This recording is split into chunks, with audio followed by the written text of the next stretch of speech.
radioterapia.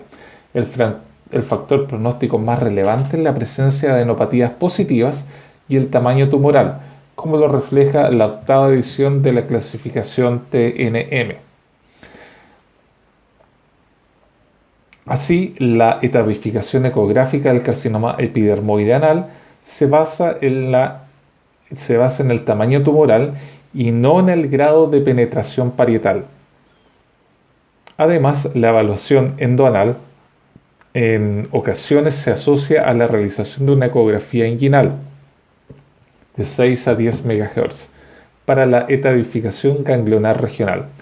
Ecográficamente, los tumores epidermoides anales forman estructuras o masas hipocogénicas en presencia de ecogenicidad mixta peritumoral por fenómenos inflamatorios locales. Indicaciones de ecografía endoanal en el carcinoma epidermoide anal. Diagnóstico, valoración del tamaño tumoral, del grado de penetración parietal, de la afectación de las estructuras vecinas y para valorar la presencia de adenopatías sospechosas. También otra indicación es la realización de biopsias dirigidas y también otra indicación es el seguimiento post-quimioradioterapia.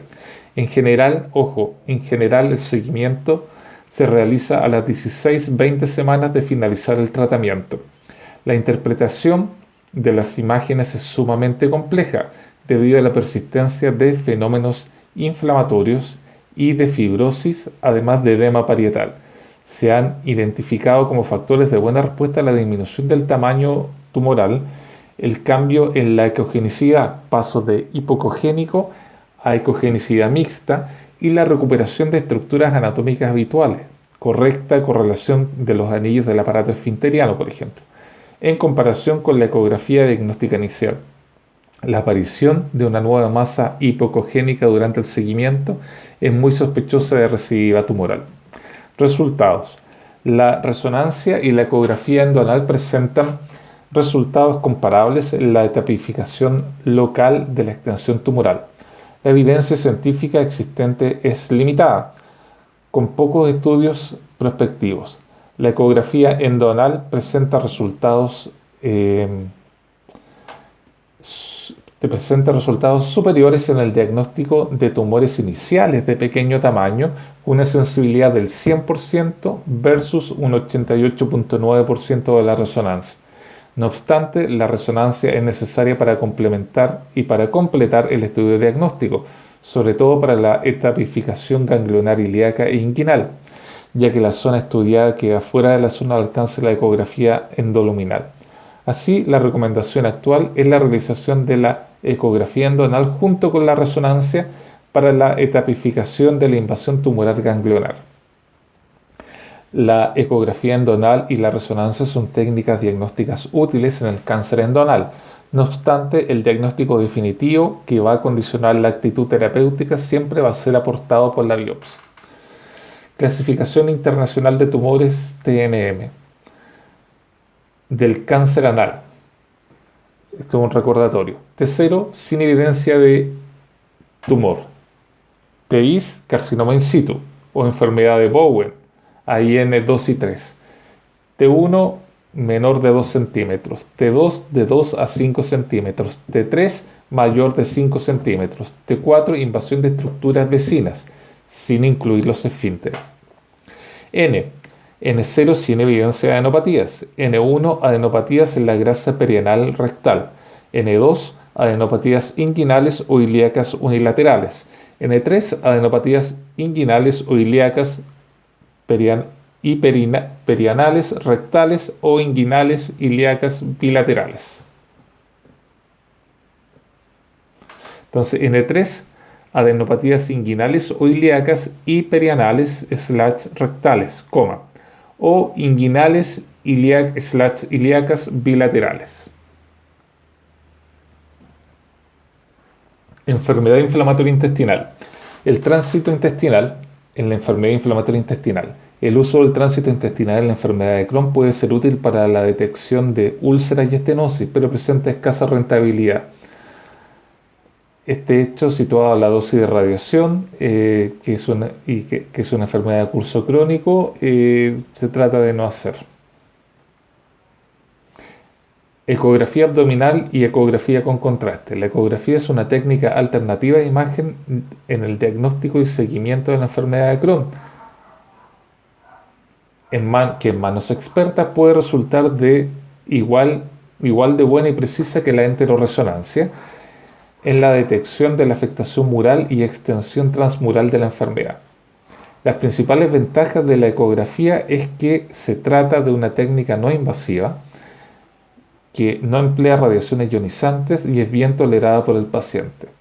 Además, con la aparición de contrastes ecográficos, la ecografía da un salto cualitativo, ya que permite obtener información en tiempo real de la microvascularización de los tejidos. Los contrastes ecográficos son microburbujas de gas estables. El único contraste ecográfico de uso endovenoso comercializado en España es el SOVEU, que consiste en una suspensión de burbujas de hexafluoruro de azufre. Se trata de microburbujas de pequeño tamaño, similar a un glóbulo rojo, que circulan libremente por todo el cuerpo y se eliminan por los pulmones a los 5 a 6 minutos, de manera que a los 10-15 minutos el contraste ha desaparecido en forma completa de nuestro organismo. Los contrastes ecográficos tienen un perfil de seguridad excelente, con una incidencia de reacciones adversas graves muy bajas, entre paréntesis 0,0086%. No son nefrotóxicos y pueden emplearse en pacientes con alergia a contrastes yodados. Las únicas contraindicaciones de su uso son embarazo, lactancia, alergia a alguno de los componentes del contraste y antecedente de cardiopatía isquémica en el último mes. Aplicaciones del empleo de la ecografía y contraste ecográfico en la enfermedad inflamatoria intestinal. Valoración de la actividad inflamatoria. En los pacientes con enfermedad de Crohn se produce una neoangiogénesis en la pared intestinal de los segmentos afectos con proliferación de los vasos en la lámina propia y la submucosa. Estos hallazgos ecográficamente se traducen como 1. Engrosamiento mural, más de 3 milímetros de espesor de las paredes del intestino delgado. 2. Ulceraciones. 3. Complicaciones murales. 4. Hiperemia en el estudio Doppler, color de las paredes afectadas. Y 5. Realce mural de los segmentos inflamados cuando se administra el contraste ecográfico. Entonces, 1 es la valoración de la actividad inflamatoria. 2. Monitorizar la respuesta al tratamiento.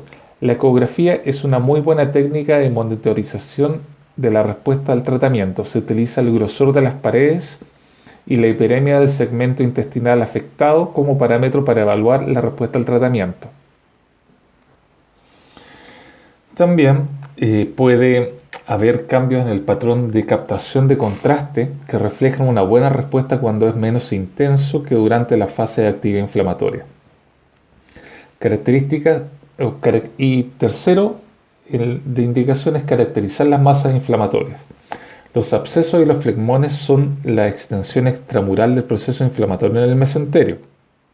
En ocasiones son difíciles de diferenciar estas dos entidades con la ecografía y el empleo de contraste ecográfico resulta útil para establecer el diagnóstico diferencial. Los flegmones se identifican como masas hipocogénicas mal definidas con intensa captación del contraste, mientras que los abscesos aparecen como colecciones de pus sin captación del contraste. Enterorresonancia. La enterorresonancia es una de las principales técnicas de imagen para el estudio de pacientes con enfermedad de Crohn, por su capacidad multiplanar y su excelente resolución tisular. Al no utilizar radiaciones ionizantes, es una técnica idónea para este tipo de pacientes crónicos y con inicio de enfermedad en la juventud. La enterorresonancia permite la valoración de la mucosa de las asas intestinales, la extensión transmural y las posibles complicaciones extramurales. Las indicaciones de enterorresonancia son 5. 1. Localización, extensión y número de los segmentos afectados. 2. Evaluación de la actividad inflamatoria. 3. Detección y caracterización de las estenosis. 4. Diagnóstico de las complicaciones extramurales. Y 5. Monitorización de la respuesta al tratamiento. Entonces, las indicaciones de enterorresonancia en la enfermedad de Crohn son localización, extensión y número de los segmentos afectados. Evaluación de la inflamación, evaluación de la actividad inflamatoria. detección y caracterización de las estenosis, diagnóstico de las complicaciones extramurales y monitorización de la respuesta al tratamiento. Aspectos técnicos de la enteroresonancia, preparación del paciente. Es necesaria una buena distensión de la luz intestinal. Para ello se emplean medios de contraste por vía oral. El agua no es útil porque tiene un tránsito rápido y se absorbe con rapidez. Las sustancias más utilizadas para los contrastes son los contrastes bifásicos, que consisten en soluciones acuosas de polialcoholes como sorbitol o manitol, o de polietilenglicol, PEG, que al no ser absorbibles permanecen en la luz intestinal durante la exploración y permiten gran contraste entre la luz intestinal y el resto de las estructuras. Así se consigue que en las secuencias de T2 de la luz intestinal muestra una alta señal que contrasta con la pared intestinal, lo que permite determinar el grosor y el edema mural, mientras que en las secuencias de T1 se obtiene una luz intestinal de baja señal, fundamental para la valoración de la mucosa y el realce parietal en estudio con contraste endovenoso. La cantidad de contraste y el tiempo de administración va a depender del tipo de contraste utilizado. Además, existe una gran variabilidad del tiempo de tránsito entre cada paciente. También es frecuente, salvo contraindicación, el uso de fármacos antiespasmódicos con el fin de minimizar el artefacto ocasionado por el peristaltismo intestinal y disminuir el tiempo de exploración. Secuencias de la resonancia. Los estudios se realizarán en equipos de 1,5 o 3 Tesla con antenas de superficie abdominales colocadas sobre el paciente que permiten el estudio de todo el abdomen y la pelvis en una misma exploración. El paciente se tumba sobre la mesa en decúbito supino, habitualmente, aunque existe la posibilidad de colocar al paciente en decúbito prono, siempre que no sea portador de un estoma, con la intencionalidad de conseguir mayor separación de las asas intestinales. Aunque los estudios recientes han confirmado que no existen variaciones significativas en la valoración intestinal según la posición del paciente, y el decúbito prono suele ser peor tolerado, alargando el tiempo de la prueba. El estudio de enteroresonancia incluye imágenes en plano transversal y coronal utilizando secuencias potenciadas en T2, con secuencias de pulso rápido y con técnicas de gradiente con saturación de grasas, cubriendo el área de interés en los planos axial y coronal. También incluye secuencias ponderadas de difusión axial con sincronismo respiratorio y estudio dinámico de la administración de contraste endovenoso, donde ha de existir una fase entérica aproximadamente a los 50 segundos. Las secuencias de cine o multifase en el plano de interés son opcionales. El tiempo medio de duración del estudio es de unos 25 a 30 minutos y suele ser bien tolerado por el paciente. Hallazgos radiológicos de enteroresonancia. El estudio de enteroresonancia está indicado para evaluar la extensión, actividad y complicaciones de la enfermedad de Crohn, así como para monitorizar el tratamiento. Valoración de la pared intestinal. Valoración de la pared intestinal. Engrosamiento mural, cuando es igual o mayor a 3 milímetros de las paredes intestinales. Es uno de los signos que mejor se correlaciona con la enfermedad de Crohn, pero por sí solo es poco específico y existe una baja correlación entre el grosor parietal y la actividad de la enfermedad. Edema. Las asas inflamadas muestran una alta señal por la presencia de edema submucoso. Este hallazgo es especialmente llamativo en las secuencias de T2 con supresión grasa, por el mayor contraste que ofrece la pared inflamada y la grasa mesentérica saturada. Es un buen predictivo de actividad inflamatoria. Realce parietal. El realce estratificado o en capas indica actividad inflamatoria. Los segmentos intestinales afectados muestran un intenso realce mural, a diferencia de las asas normales. Consiste en el realce de las capas mucosa y serosa tras la administración de contraste endovenoso, con una submucosa hipointensa por la presencia de edema. Úlceras mucosas. Son alteraciones de la mucosa. Al principio pueden verse como pequeñas ulceraciones superficiales, focos de hiperseñal rodeados de edema, que pueden progresar a úlceras penetrantes o fisuras, interrupciones de la mucosa que penetran en la submucosa, y úlceras lineales paralelas al borde. Todas ellas se pueden identificar en el estudio con y sin contraste. Estenosis. Se trata de asas de paredes engrosadas, con disminución del calibre de la luz intestinal de más del 50% y dilatación preestenótica asociada. La resonancia resulta útil para diferenciar entre estenosis inflamatoria, que requiere tratamiento médico, o estenosis fibrótica, que se trataría de manera quirúrgica, en función a la presencia de edema y patrón de captación. Otros: pseudodivertículos, saculaciones del borde antimesentérico de la pared intestinal por retracción de la vertiente mesentérica del asa por los cambios inflamatorios fibrosos. Cambios inflamatorios mesentéricos. Adenopatías próximas al meso del asa inflamada y de carácter reactivo. Signo de la peineta o del peine. Ingurgitación de la base recta del meso del asa intestinal afectada como signo de actividad inflamatoria. Complicaciones murales. Trastornos de tractos sinusales y fístulas complejas. Cuando las úlceras progresan y alcanzan las capas más profundas de la pared, se extienden al mesenterio y dan lugar a fístulas en fondo de saco ciego, tractos sinusales. Y en los casos más graves de afectación transmural, se originan fístulas cuando dos estructuras epitelizadas se comunican entre sí, pudiendo tratarse de dos asas intestinales o asa intestinal con vejiga. Masas inflamatorias. Reflejan la extensión extraparietal del proceso inflamatorio, con afectación de la grasa perientérica adyacente a la asa afectada. Se pueden encontrar flegmones inflamatorios que consisten en tejido inflamatorio mal delimitado con intensa captación del contraste y abscesos, colecciones de pus que no realzan tras la administración del contraste. Las técnicas seccionales son una buena herramienta para determinar los subtipos de enfermedad de Crohn: patrón de actividad inflamatoria, patrón fistulizante, perforante o patrón fibroestenosante. Así que ahora vamos a la tabla de diferentes patrones de enfermedad de Crohn en función de los hallazgos radiológicos.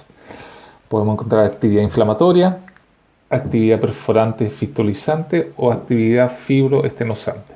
En actividad inflamatoria vamos a encontrar paredes engrosadas, edema mural, realce mural estratificado, úlceras, cambios inflamatorios mesentéricos, signo de la peineta.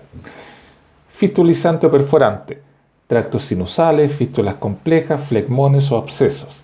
Y fibroestenosantes: paredes engrosadas, no hay edema mural, tiene realce de la mucosa, una dilatación preestenótica y no hay cambios inflamatorios mesentéricos.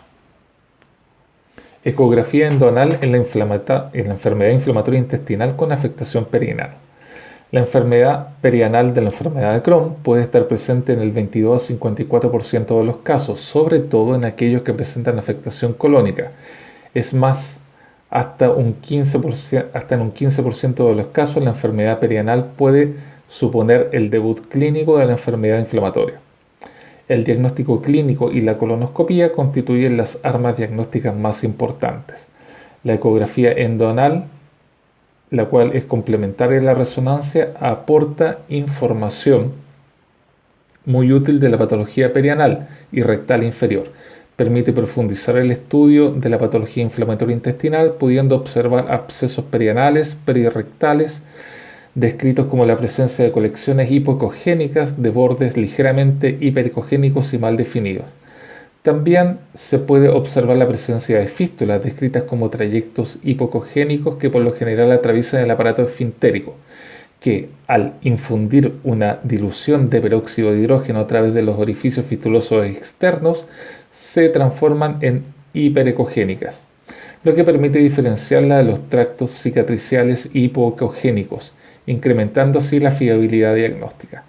La anatomía esfinteriana anal también puede ser evaluada en la ecografía endoanal en pacientes con enfermedad de Crohn perianal, ya que al tratarse de pacientes con múltiples antecedentes de drenaje de abscesos o tratamiento de fístula, no es raro encontrar lesiones del esfínter anal interno o externo.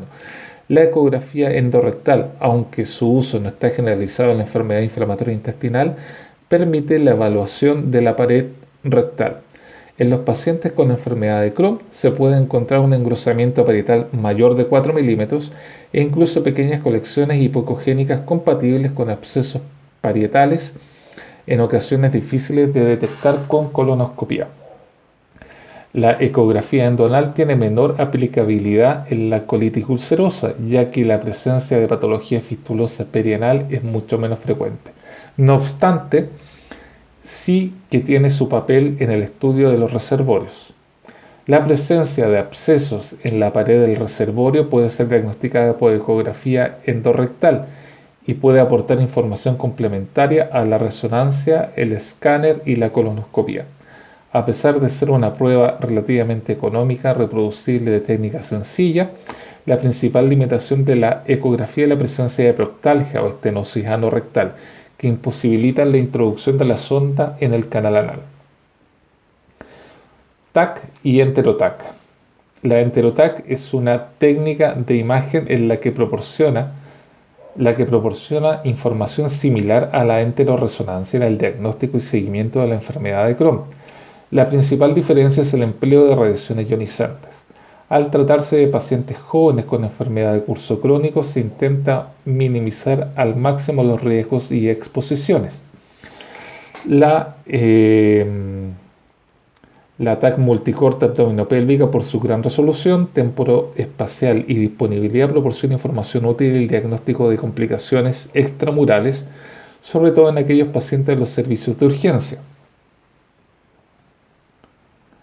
El uso de TAC multicorte ha de evitarse siempre que sea posible, con la finalidad de disminuir la dosis acumulada en pacientes susceptibles de ser sometidos a controles radiológicos sucesivos. Enfermedad perianal. Resonancia magnética de fístulas perianales. Una de las premisas más importantes para el éxito del tratamiento de la fístula perianal es conocer la exactitud del trayecto primario de la fístula y sus posibles trayectos secundarios, así como la localización de los orificios fistulosos externo e interno. La resonancia magnética está adquiriendo un papel relevante en la evaluación de las fístulas perianales, ya que puede identificar trayectos fistulosos y abscesos que podrían pasar desapercibidos mediante la exploración física u otras técnicas de imagen.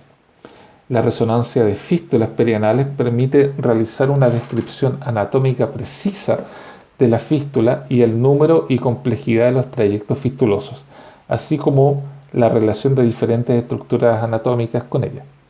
De este modo se puede elegir la mejor opción quirúrgica para cada caso y disminuir así la recurrencia de enfermedad o de los posibles efectos secundarios de la cirugía.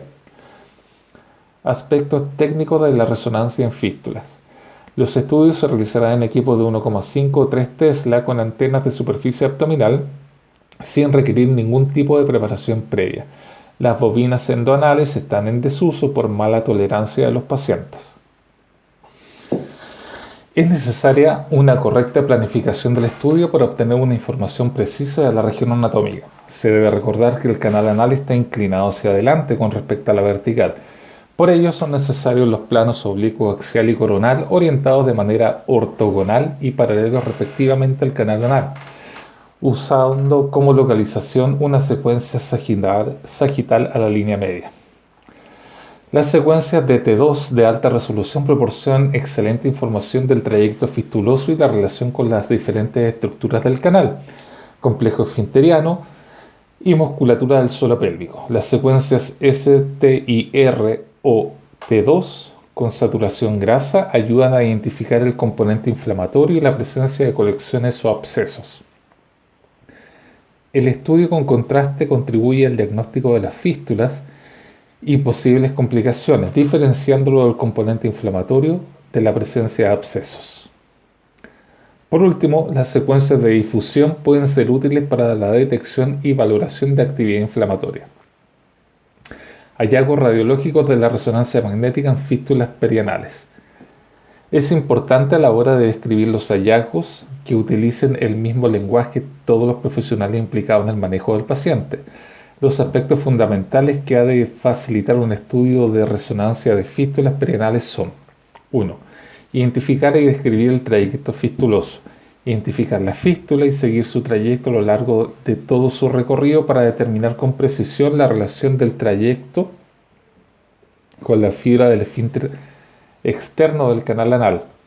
Fístula interesfintérica, aquella que discurre por el espacio interesfintérico sin sobrepasar las fibras del esfínter externo. y fístula transesfinteriana, atraviesa la fibra del esfínter externo y discurre por la fosa isquional hasta desembocar en la piel del periné o pliegue interglúteo. 2. Buscar la presencia de trayectos ciegos y abscesos colecciones en la secuencia T2, FAT-STAR y STIR. Son especialmente útiles por su gran contraste. Una vez localizadas, determinar la relación con las diferentes estructuras adyacentes para localizarlas bien en el espacio interesfintérico o bien en la fosa isquiorrectal. Valorar la existencia de fístulas supraelevadoras, aquellos trayectos fistulosos que se extienden por encima de las fibras del elevador del ano. Para garantizar el éxito del tratamiento de los abscesos y colecciones supraelevadoras es necesario conocer de manera exacta la localización y el origen de estas para decidir el manejo y abordaje quirúrgico. Los cortes coronales serán de gran ayuda. Y los datos importantes son identificar el orificio fistuloso interno OFI, habitualmente localizado en la línea dentada, en fístulas de origen criptogénico. En el caso de la enfermedad de Crohn se puede localizar en cualquier punto del canal anal. Y por último, valoración de otros hallazgos secundarios como proctitis, lesiones neoplásicas, etc. Resonancia magnética en la enfermedad de Crohn perianal. La enfermedad de Crohn perianal es una manifestación frecuente de la enfermedad de Crohn que se asocia a morbilidad importante y se acompaña a un deterioro grave de la calidad de vida de los pacientes. Aunque las fístulas perianales asociadas a la enfermedad de Crohn solo representan alrededor del 1% de todas las fístulas perianales, pueden aparecer hasta en un 30-50% de los pacientes con enfermedad de Crohn. Incluso pueden llegar a ser la primera manifestación de la enfermedad y preceder a los síntomas intestinales en varios años. Las fístulas perianales en pacientes sin enfermedad de Crohn suelen tener su origen en la infección de las glándulas interesfintéricas, proceso denominado hipótesis criptoglandular. La enfermedad de Crohn perianal no presenta los mismos mecanismos patogénicos y se postula una probable origen multifactorial en que las lesiones derivan de la inflamación de las glándulas anales,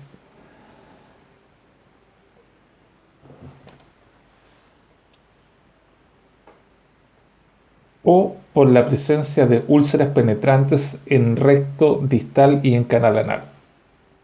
Además, también participan otros factores microbiológicos, inmunitarios y genéticos. La resonancia proporciona información anatómica y funcional que permite la cuantificación de la gravedad de la enfermedad, así como también la cuantificación de la gravedad de la enfermedad y de la evaluación de la respuesta al tratamiento. En la guía sobre el manejo y diagnóstico de la enfermedad inflamatoria intestinal, recientemente publicada por la Sociedad Europea, se llega al consenso de que la resonancia perianal y la ecografía endoanal pueden identificar y clasificar los trayectos fistulosos con una gran precisión diagnóstica. La resonancia magnética es la modalidad de imagen más precisa para el diagnóstico y clasificación de enfermedad de Crohn perianal y es la recomendada como prueba de primera línea. Además, reconoce que la resonancia permite el diagnóstico de lesiones que pasan desapercibidas durante el examen físico y hace hincapié en su papel como método evaluador a la respuesta del tratamiento. El uso combinado de la resonancia y la ecografía endoanal mejora la precisión diagnóstica y es superior a la evaluación clínica para evaluar la respuesta al tratamiento y de esta manera no pasa por alto abscesos o fístulas residuales que podrían suponer un fracaso del tratamiento e implican cambios en las estrategias terapéuticas. Si la disponibilidad y las características del paciente lo permiten, se recomienda la combinación de resonancia y ecografía endoanal para el diagnóstico de enfermedad de Crohn perianal. Ecografía endoanal en patología inflamatoria perianal. Introducción. El objetivo de la cirugía de la enfermedad fistulosa perianal es conseguir la resolución del cuadro minimizando el riesgo de incontinencia. Para ello es fundamental el correcto conocimiento anatómico y localización del trayecto fistuloso. Indicaciones para la realización de una ecografía endoanal en enfermedad fistulosa perianal.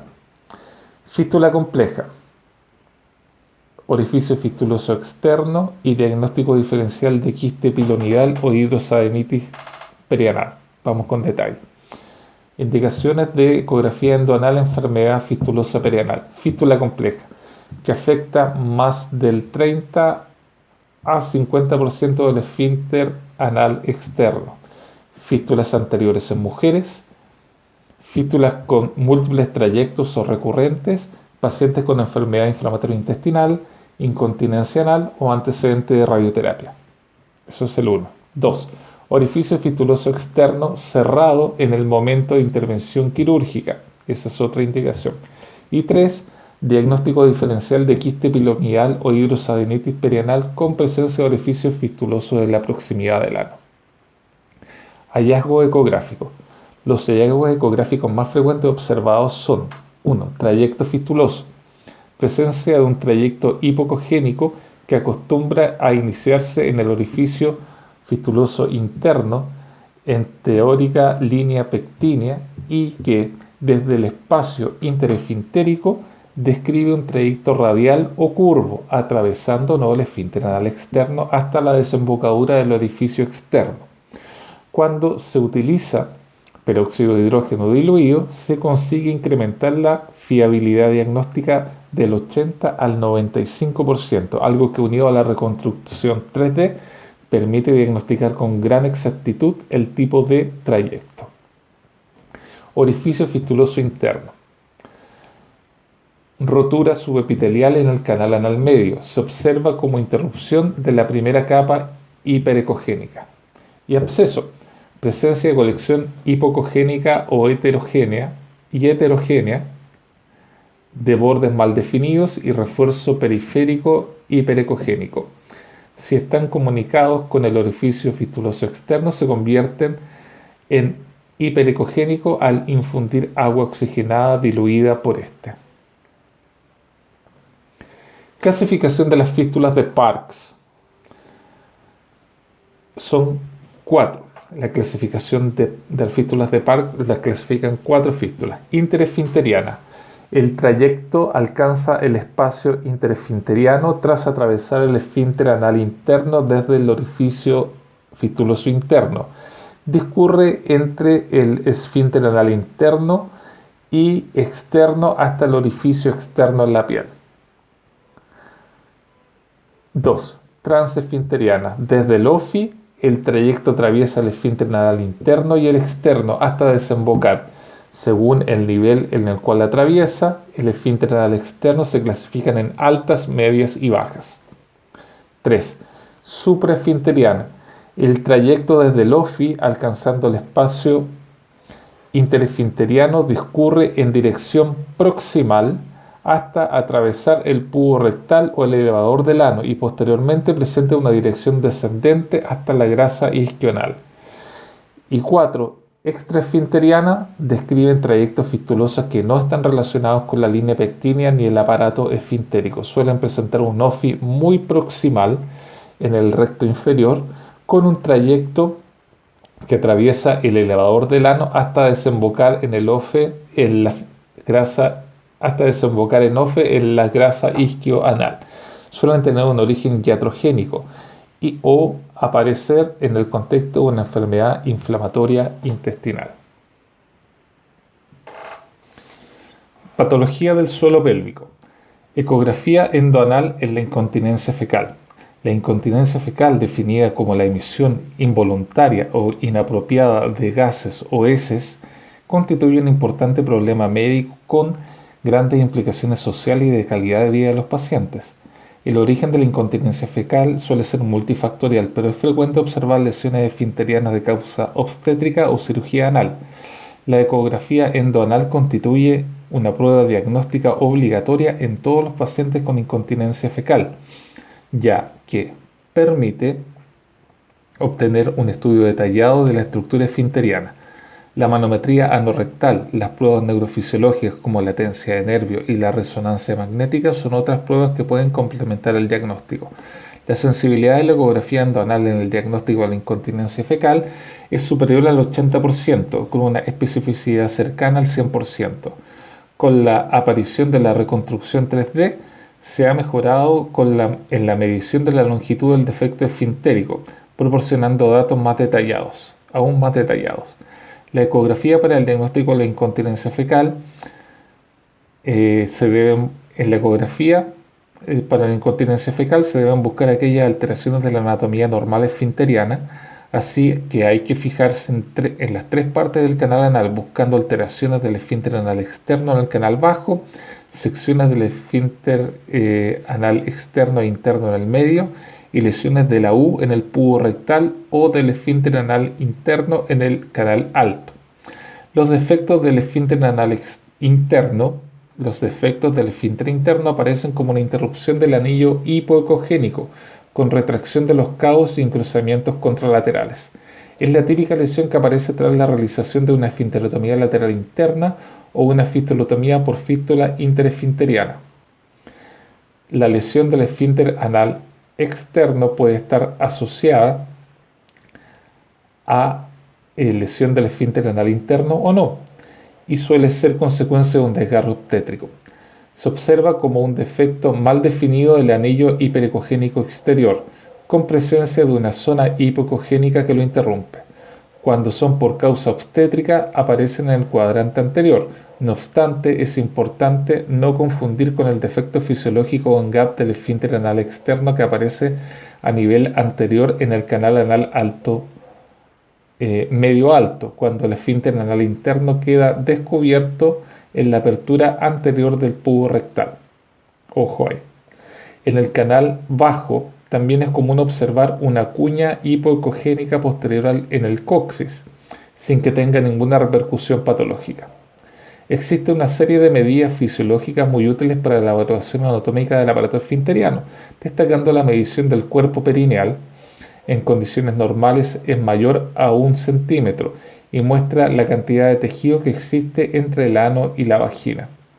La ecografía endoanal también resulta útil para el seguimiento postoperatorio tras la realización de una esfinteroplastía, ya que permite comprobar la correcta reconstrucción. Ecografía dinámica para el estudio del suelo pélvico. Las indicaciones de ecografía del suelo pélvico son incontinencia urinaria, disminución funcional e infección urinaria a repetición.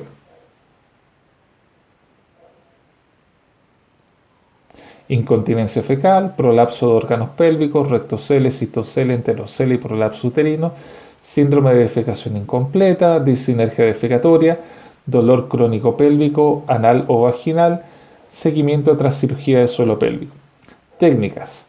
Ecografía endoanal. En la última década han aparecido numerosos estudios que describen y evalúan la utilidad de la ecografía endoanal dinámica para el estudio de las alteraciones del suelo pélvico. Estos desórdenes pélvicos son muy frecuentes, con una prevalencia en mujeres del 12 al 20%. La defecografía convencional sigue siendo el gold estándar. No obstante, cada vez son más los estudios que la equiparan con la defecoresonancia y la ecografía dinámica, que incluso mejoran los resultados al poder realizar una descripción anatómica de las estructuras esfinterianas. La ecografía dinámica endoanal utiliza la tecnología 3D y se realiza según la técnica de Murat-Regadas, con una duración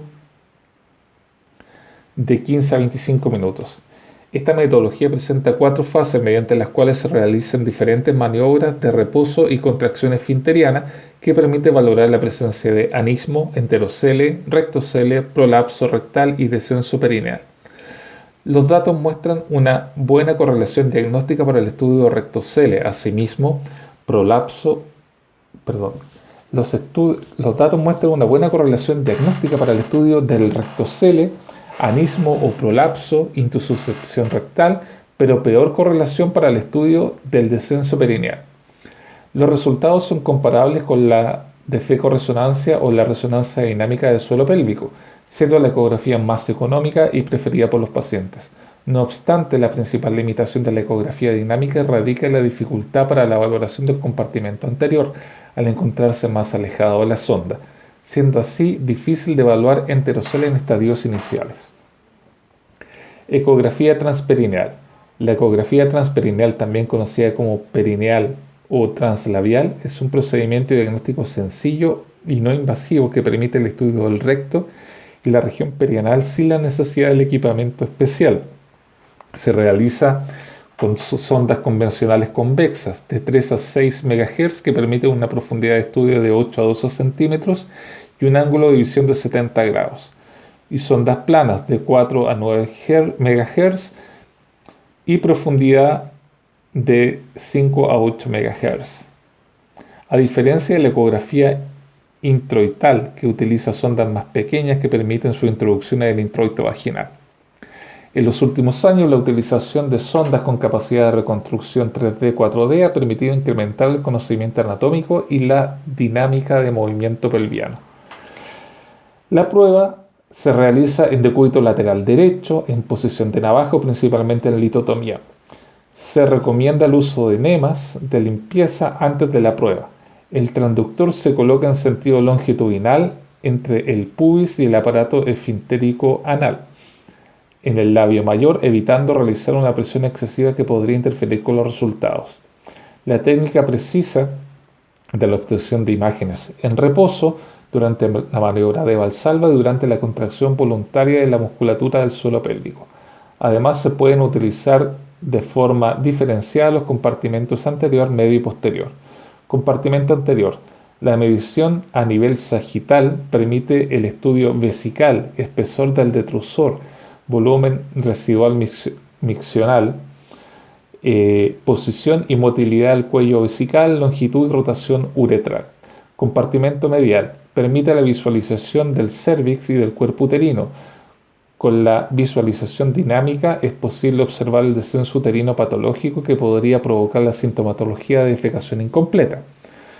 Compartimento posterior. Permite la visualización del cuerpo perineal, del septo recto vaginal, la medición del ángulo anorrectal y la valoración dinámica del compartimento posterior. Durante la maniobra de Valsalva es posible observar la presencia de enterocele, rectocele, la dinámica del movimiento del músculo puborectal y el descenso perineal.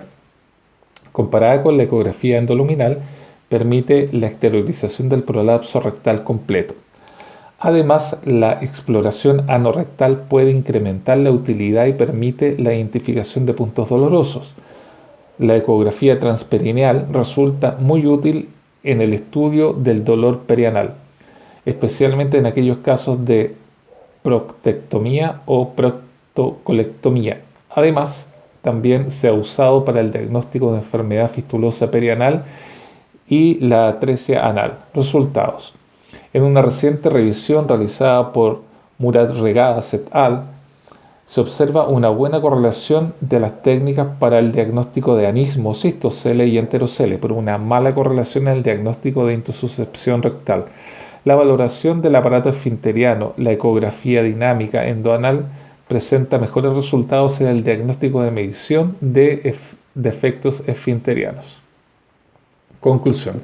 Las pruebas de imagen son un pilar fundamental en el diagnóstico de la patología colorectal y son indispensables para el adecuado manejo de los pacientes. Como se ha podido repasar en este capítulo, existen numerosas técnicas con indicaciones concretas según el tipo de patología. No obstante, la combinación de diversas pruebas complementarias aporta información completa, esencial para la planificación quirúrgica y el seguimiento posoperatorio. Los datos obtenidos deben ser evaluados en el comité multidisciplinario, donde se pueden obtener una visión global esencial para la toma de decisiones.